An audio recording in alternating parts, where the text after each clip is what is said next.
আসসালামু আলাইকুম এভরিওয়ান। আজ আমি আপনাদের সাথে আমার ডেলিভারি দেওয়া ১.৫ পাউন্ড ওজনের এই কাস্টমাইজড চকলেট স্পঞ্জ কেকটার বিস্তারিত সমস্ত কিছু ক্লাস আকারে শেয়ার করেছি। পারফেক্ট চকলেট গানাশ কিভাবে তৈরি করবেন, তার সাথে দারুণ মজার চকলেট ক্রিম কিভাবে তৈরি করবেন, পারফেক্ট কেক বেস তৈরি থেকে শুরু করে এই কেকটার দাম কত রেখেছিলাম, বিজনেস আইডিয়া সহ বিশদ আকারে শেয়ার করেছি এই ভিডিওতে। তাহলে চলুন কথা না বাড়িয়ে পুরো ভিডিওটি দেখে নেওয়া যাক। ৩ ডিমের এই চকলেট স্পঞ্জ কেক তৈরি করার জন্য প্রথমে শুকনো উপকরণটা মেপে চেলে নিচ্ছি। এখানে ৩ ডিমের জন্য প্রথমে দিয়ে দিলাম 1/3 কাপ পরিমাণ ময়দা, সাথে আরও 1/4 কাপ পরিমাণ ময়দা, অর্থাৎ 1/3 কাপ প্লাস 1/4 কাপ লেগেছে ময়দা। তার সাথে দিয়ে দিব 1.5 টেবিল চামচ পরিমাণ কর্নফ্লাওয়ার। কর্নফ্লাওয়ার যদি না থাকে স্কিপ করতে পারবেন, সমস্যা নেই, তবে কর্নফ্লাওয়ার দিলে ময়দার গ্লুটেন ভেঙে যায়, কেকটা অনেক সফট হয়। উঁচু করে দিয়ে দিলাম 1/2 চামচের থেকে একটুখানি বেশি বেকিং পাউডার, আর দিয়ে দিচ্ছি 1.5 টেবিল চামচ পরিমাণ কোকো পাউডার। এখন এই সব কিছু ভালোভাবে চেলে নিতে হবে। শুকনো উপকরণটা চেলে নেওয়া হয়ে গেলে মিশিয়ে নিচ্ছি। মিশিয়ে নেওয়া হয়ে গেলে একপাশে সরিয়ে রেখে দিচ্ছি। এদিকে একটা শুকনো বাটিতে রুমের স্বাভাবিক তাপমাত্রায় থাকা 3টা ডিম ভেঙে নিয়েছি। এখান থেকে ডিমের 3টা কুসুম সাবধানে আলাদা করে নিতে হবে। আপনারা যদি একসাথে বিট করতে চান তাহলে কুসুমটা আলাদা করার প্রয়োজন নেই। তবে যদি কুসুমটা আলাদা করে নিয়ে এই ফোমটা তৈরি করতে চান তাহলে অবশ্যই লক্ষ্য রাখবেন ডিমের সাদা অংশে যেন এক ফোঁটাও কুসুম না থাকে, তাহলে কিন্তু ফোমটা হবে না। সাদা অংশটাকে একটুখানি বিট করে নিচ্ছি, একটু ফেনা ফেনা করে নিব। 10 থেকে 15 সেকেন্ড মতো বিট করে নিচ্ছি বিটার স্পিড 1-এ দিয়ে। যখন দেখবেন যে এরকম ফেনা হয়ে গেছে সেই পর্যায়ে চিনি অ্যাড করে দিতে হবে। আমি 3 ডিমের জন্য চিনি দিয়ে দিচ্ছি 1/2 কাপ পরিমাণ। মিষ্টি যদি বেশি খেতে পছন্দ করেন তাহলে বেশি দিতে পারেন, কোনো সমস্যা নেই। অনেকেই হয়তোবা বলতে পারেন 2 ডিমে তো 1/2 কাপ দিতে হয়, আপনি 3 ডিমে কেন 1/2 কাপ দিলেন? আসলে এই কেনর একটাই উত্তর, মিষ্টিটার যে নিয়ম সেটা নিজের উপর নির্ভর করে। আপনি কম খেতে পছন্দ করলে কম দিবেন, বেশি খেতে পছন্দ করলে বেশি দিবেন। এইটা সম্পূর্ণটাই নিজের উপর নির্ভর করে। চিনিটা দিয়ে বিট করেছি যতক্ষণ না চিনিটা প্রপার মেল্ট হয়ে যায় আর ডিমের সাদা অংশটা পারফেক্ট ফোমে পরিণত হয়। তো প্রথম থেকে শেষ অবধি বিটারের স্পিড 1-এ রেখেই আমি ক্লকওয়াইজ অর্থাৎ একদিক ঘুরিয়ে ঘুরিয়ে বিট করে নিয়েছি। দেখুন যে এখানে ফোমটা একদম রেডি, এরকম দাগ টেনে নিচ্ছি। দাগটা স্থায়ী এবং স্পষ্ট আছে, কোনো এয়ার বাবলস নেই, সহজে মিশে যাচ্ছে না, তখন বুঝে নিতে হবে হয়ে গেছে। এই পর্যায়ে ডিমের কুসুম 3টা দিয়ে দিলাম, আর দিয়ে দিচ্ছি 1/2 চামচের থেকে একটুখানি বেশি, মানে ভরে ভরে 1/2 চামচ দিয়ে দিলাম চকলেট ইমালশন। কুসুম এবং ইমালশনটা দিয়ে খুব বেশিক্ষণ বিট করা যাবে না। 10 থেকে 15 সেকেন্ড ক্লকওয়াইজ বাটিটি ঘুরিয়ে আমাদেরকে বিট করে নিতে হবে। বেশিক্ষণ বিট করা যাবে না, অবশ্যই বিটার স্পিডটা এই পর্যায়েও 1-এ রেখে আমাদেরকে বিট করে নিতে হবে।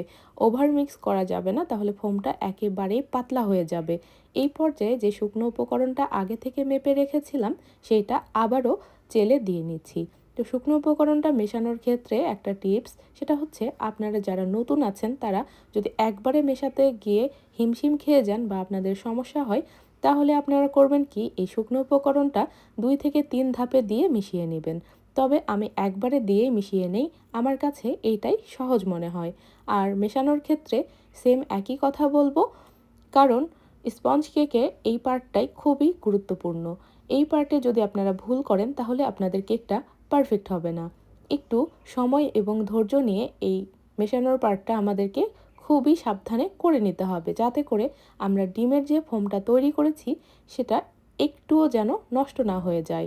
তাই খুবই সাবধানে আলতো হাতে একদিক ঘুরিয়ে ঘুরিয়ে আমাদেরকে সময় নিয়ে মিশিয়ে নিতে হবে। আপনারা ভিডিও স্ক্রিনে হয়তোবা লক্ষ্য করছেন আমি কিভাবে এই ব্যাটারটা তৈরি করে নিচ্ছি। আপনাদের বোঝানোর সুবিধার্থে আমি এই অংশটা একটুকু স্কিপ করিনি।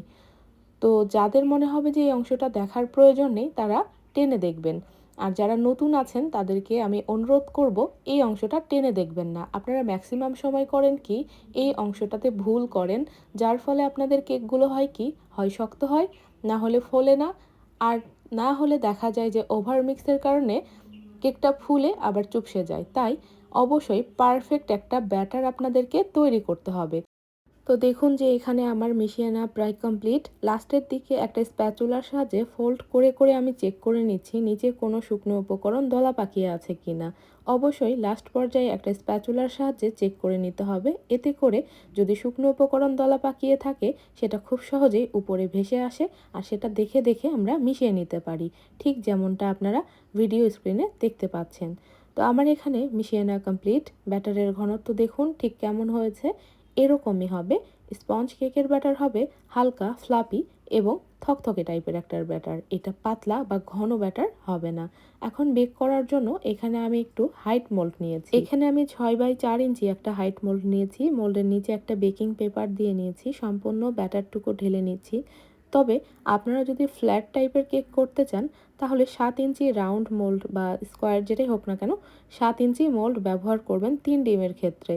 তো আমার কেকটা একটু হাইট হবে, খুব বেশি হাইট না, একটু হাইট, সেই জন্য আমি এখানে 6 ইঞ্চি মোল্ডটা ব্যবহার করেছি। হালকা ট্যাপ করে নিয়ে ওভেনে বেক করতে দিব 170 ডিগ্রি তাপমাত্রায়। আপ ডাউন হিট অন করে মোটামুটি 35 থেকে 40 মিনিটের জন্য কেকটাকে আমি বেক করে নিব।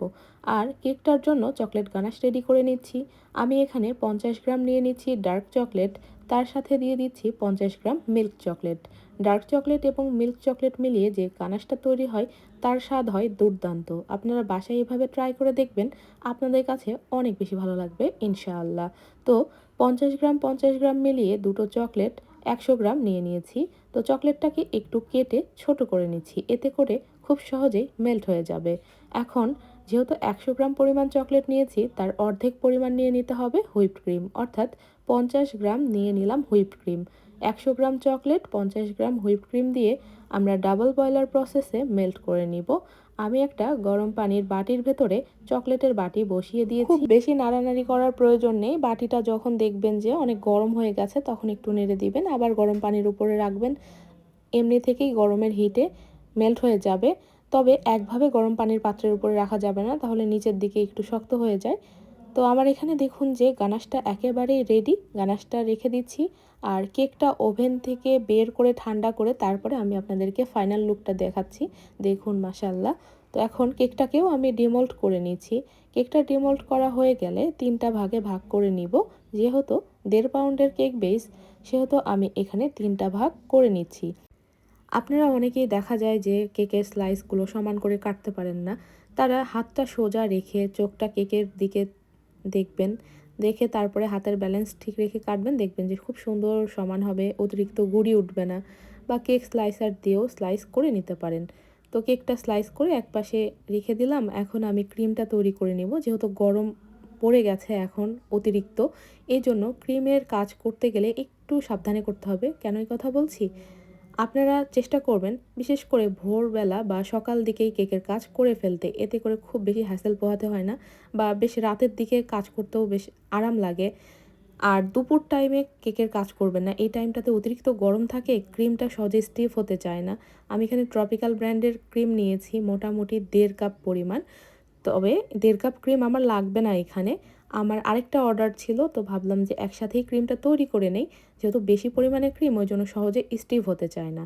তো আমি করব কি, এখন আলাদা একটা বাটিতে ট্রান্সফার করে নিব। ক্রিমটা 90% মতো স্টিফ হয়ে গেছে, এখন আলাদা একটা বাটিতে ট্রান্সফার করে নিচ্ছি চকলেট ক্রিম তৈরির জন্য। এতে করে ক্রিমের পরিমাণ কমে গেল। এখন ওই বাটিটাতে যে ক্রিমটা আছে ওইটা বিট করব, দেখবেন যে খুব সহজেই স্টিফ হয়ে যাবে। আর ক্রিমটা তরল অবস্থাতেই নিতে হবে। বরফ থাকলে হয় কি, বরফ থাকলে অনেক সময় স্টিফ হয় ঠিকই, কিন্তু সেই বরফটা পরে আস্তে আস্তে ছেড়ে যায় আর ক্রিমটা নরম হয়ে যায়। তো আমি প্রথমে করেছিলাম কি, ক্রিমের প্যাকেট বের করে রেখেছিলাম, যখন তরল হয়ে গেছে তখন আমার ঠিক যতটুকু প্রয়োজন ক্রিম এই বাটিতে ঢেলে নিয়ে এই বাটিটা আবার মোটামুটি 15-20 মিনিট মতো ঢেকে নর্মাল ফ্রিজে রেখে দিয়েছিলাম, মানে তরল ক্রিম সহই। এতে করে ক্রিমটা আরও বেশি ঠান্ডা হয়ে গেছে, আর সেই ঠান্ডা ক্রিমটা আমি এভাবে বিট করে নিয়েছি। দেখুন কত সহজে একটা সুন্দর ক্রিম এখানে তৈরি হয়ে গেল। এই ক্রিমটা দিয়ে যেহেতু আমি ডেকোরেশনের কাজ করব, সেজন্য এই ক্রিমটা এখন ঢেকে নর্মাল ফ্রিজে রেখে দিব। কোনোভাবেই বাহিরে রাখা যাবে না, তাহলে একেবারে নরম হয়ে যাবে, তখন কালার মিশিয়ে কাজ করতে পারবেন না। তাই ঢেকে নর্মাল ফ্রিজে রেখে দিচ্ছি। আর যে বাকি ক্রিমটা অন্য বাটিতে ট্রান্সফার করে রেখেছিলাম, ওর ভেতরে চকলেট গানাশটুকু সম্পূর্ণটাই দিয়ে দিচ্ছি। চকলেট গানাশটা দিয়ে বিট করে নিব, তাহলেই এই চকলেট ক্রিমটা তৈরি হয়ে যাবে। চকলেট ক্রিমের এই কালারটা আপনারা যদি ডার্ক করতে চান তাহলে এই পর্যায়ে আপনারা একটুখানি চকলেট ইমালশন অ্যাড করে দিবেন, কালারটা তাহলে আরও বেশি ডার্ক হয়ে যাবে। তবে যেহেতু এটা আমি কেকের মাঝে ব্যবহার করব, তাই কালারটা ডার্ক করার কোনোই প্রয়োজন নেই। তো স্প্যাচুলার সাহায্যে মিশিয়ে নিচ্ছি। দেখুন এই চকলেট ক্রিমটা ঠিক কেমন হয়েছে। আর আলহামদুলিল্লাহ এই চকলেট ক্রিমটা যে কী যে মজার হয়ে থাকে খেতে। এইটুক ক্রিমের ভেতরে 100 গ্রাম চকলেট পুরোটাই দেওয়া আছে, আর এটাই ব্যবহার করব আমরা কেকের লেয়ারে। এখন আমি কেকটা ডেকোরেশন করে নিব। ডেকোরেশন করার জন্য বড় বোর্ড নিয়েছি, অর্থাৎ 10 ইঞ্চি সাইজের একটা বোর্ড নিয়েছি, মোল্ডের তুলনায় 4 ইঞ্চি বড়। বড় বোর্ডে এই কেকটা ডেকোরেশন করলে দেখতে বেশি ভালো লাগবে। তো একটা লেয়ার বসিয়ে আমি সুগার সিরাপ দিয়ে নিচ্ছি, তারপরে চকলেট ক্রিমটা দিয়ে নিচ্ছি। এভাবে প্রতিটা লেয়ারেই সুগার সিরাপ এবং ক্রিম দিয়ে ভালোভাবে ফ্রস্টিং করে নিব। এই কেকটা ডেকোরেশন করতে আমার কিন্তু পুরো 1 কাপ ক্রিম লাগেনি। কেকটা কাভার করতে ঠিক যতটুকু ক্রিম সেটুকুই লেগেছে, আর মাঝখানে তো দেখতেই পেলেন কতখানি করে ক্রিম দিলাম, এই জন্য 1 কাপ ক্রিম কিন্তু পুরোটা লাগেনি। মোটামুটি 1 পাউন্ড একটা কেক ডেকোরেশন করতে যতটুকু ক্রিমের প্রয়োজন হয়, অর্থাৎ 2/3 কাপ পরিমাণ। ক্রিমের পরিমাণ কম দিতে বলা হয়েছিল যেন ক্রিমের পরিমাণ কম থাকে কিন্তু কেকটা দেখতে যেন কিউট লাগে। তো আমি চেষ্টা করেছি যাতে ভালোভাবে করে দিতে পারি। তো এই যে বাটারফ্লাইগুলো দেখছেন আমি কম্পিউটারের দোকান থেকে এভাবে ছোট বড় করে প্রিন্ট করে নিয়ে এসেছি, এরপর এভাবে কেটে নিয়েছি। এই বাটারফ্লাইগুলো দিয়ে আজকের এই কেকটা ডেকোরেশন করব। ক্রিমে এখন কালার মিশিয়ে নেব। ওই যে প্রথমে যে ক্রিমটা বিট করে আমরা ঢেকে ফ্রিজে রেখে দিয়েছিলাম, সেখান থেকেই আলাদা আরেকটা বাটিতে আমি ক্রিম উঠিয়ে নিলাম। আর অবশিষ্ট যে ক্রিম সেটা কিন্তু এখনও ফ্রিজেই আছে, কেননা আমার আরও একটা কেক ডেকোরেশন করতে হবে, সেজন্য এই ক্রিমটা ফ্রিজে ঢেকে রেখেছি। আর কথা বলতে বলতেই এখানে আমি কালারও মিশিয়ে নিয়েছি। এখানে দিয়েছিলাম রেড কালার অল্প একটু, তার সাথে 1-2 ফোঁটা মতো ইয়েলো কালার। রেড কালার আর ইয়েলো কালারটা মিশিয়ে দেখতেই পাচ্ছেন কত সুন্দর একটা হালকা পিচ কালার এখানে তৈরি হয়েছে, বা মিষ্টি কালার বলা যায় এটাকে। মিষ্টি কালার তৈরি করে নিয়েছি। এখন ফাইনাল ক্রিমটা আমি একটা পাইপিং ব্যাগের সাহায্যে দিয়ে নিচ্ছি, এতে করে আমার ফিনিশিং দিতে খুবই সুবিধা হবে। যদিও এই কেকটাতে সমান ফিনিশিং করিনি, ওয়েব ডিজাইন করেছিলাম। তো ওয়েব ডিজাইনটা আসলে প্র্যাকটিসের ব্যাপার, এখনও পর্যন্ত আমি অত ভালো পারি না, কারণ ওয়েব ডিজাইনের কেকগুলো আমার খুবই কম করা হয়। এটা দিয়ে হয়তো বা 3টা মতো আমি ওয়েব ডিজাইনের কেকগুলো বানিয়েছি। তো চেষ্টা করেছি ওয়েব ডিজাইন করে দিতে। আলহামদুলিল্লাহ খারাপ লাগছিল না, অবশ্য মোটামুটি হয়েছে। তো এই যে দেখুন এখানে খুব ভালোভাবে একটা হালকা ফিনিশিং দিয়ে নেওয়া হয়ে গেলেই স্ক্র্যাপারটা একটু দুলিয়ে দুলিয়ে আমি ওয়েব ডিজাইনটা করে নিলাম। আসলে এটা মুখে বলে বোঝানোর মতো না, পুরোটা দেখে প্র্যাকটিস করে শিখে নিতে হবে। আর উপরে একটা স্পাইরাল ডিজাইন দিলাম। তো কেকটাতে ফিনিশিং দিয়ে না কমপ্লিট। এখন যে বাটারফ্লাইগুলো আমি কেটে রেখেছিলাম সেটা একটা একটা করে বসিয়ে দিব, আর সুগার বল দিয়ে নিলে আমার কেকটা ডেকোরেশন করে না কমপ্লিট হয়ে যাবে। আর অফ স্ক্রিনে আমি ফন্ডেন্টের ওপরে উইশ নোটটাও লিখে নিয়েছি। উইশ নোটটা লিখে নেওয়ার পরে আমি করেছিলাম কি, যেখানে বসাবো অর্থাৎ বোর্ডে সামান্য পানি লাগিয়ে নিয়েছিলাম হাতের সাহায্যে, হালকা করে পানি লাগিয়ে আমি উইশ নোটটা বসিয়ে দিয়েছিলাম। তারপরে এই কেকটা ভালোভাবে 7-8 ঘন্টা মতো ফ্রিজিং করে তারপরে ডেলিভারি করে দিয়েছিলাম। আর এই কেকটার দাম রেখেছিলাম 1150 টাকা। যেহেতু সিম্পল ডিজাইনের কেক, সেজন্য কাস্টমাইজ চার্জ ছিল 100 টাকা।